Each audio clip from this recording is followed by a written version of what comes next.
The grain elevator caught the sun before anything else did. David noticed it from the end of his driveway. The silver tanks already bright above the tree line, while the rest of Maroa was still gray and cool. He stood with his bike and waited.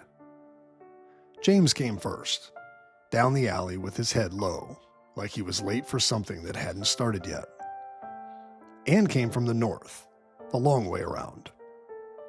Water bottle clipped to her frame. She'd thought about it ahead of time. She usually had. "You tell anyone?" James said, 1 foot down, not quite stopped.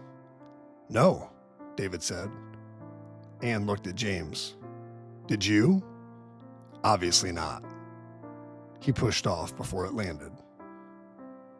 Past Vine, past the lumber yard, James held his breath going by, same as always, then let it out loud when they cleared it. "Every time," he said. "Every single time." "It's lumber," Anne said. "It's something else, too."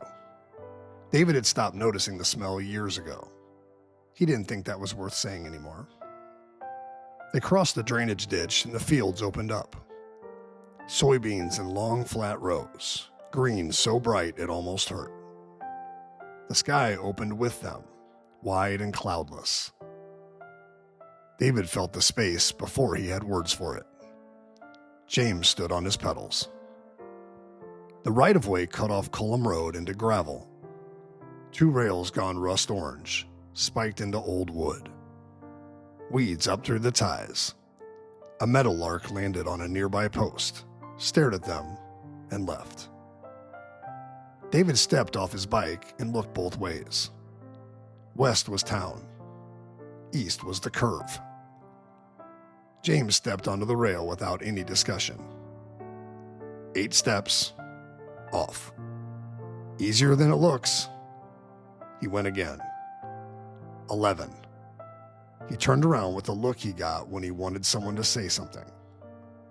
Anne stepped up without being invited. Eyes on the rail, not her feet. 14 steps. She stopped, stepped off, and didn't make anything of it. James stared at her. "Lucky," he said. Anne picked up her water bottle and drank. David got on. His ankle rolled at 8. He tried again. 9. The rail was already hot through his shoe. They walked east toward the curve, pushing their bikes through the gravel. Anne came alongside David. "He's going to want to go to the curve." "I know." "What are you going to do?" David looked at the back of James's head, 20 feet ahead. "See what it looks like first." Anne nodded. Around the curve, the town was gone. All of it. The elevator, the water tower, the roof lines. Just tracks running straight east until they bent again. Fields on both sides, and a sky with no edge David could find. He stopped walking. James was already in the center of the right-of-way, hands on his hips. Nobody said anything. A semi crossed a far road, its sound arriving late. The soybeans moved in a long wave when the wind came through. David crouched and pressed his palm to the rail. Too hot. He held it there anyway. "We should know which way to run," Anne said. "If a train comes." "When a train comes," James said. "Sure. When." James crouched and put his hand on the rail.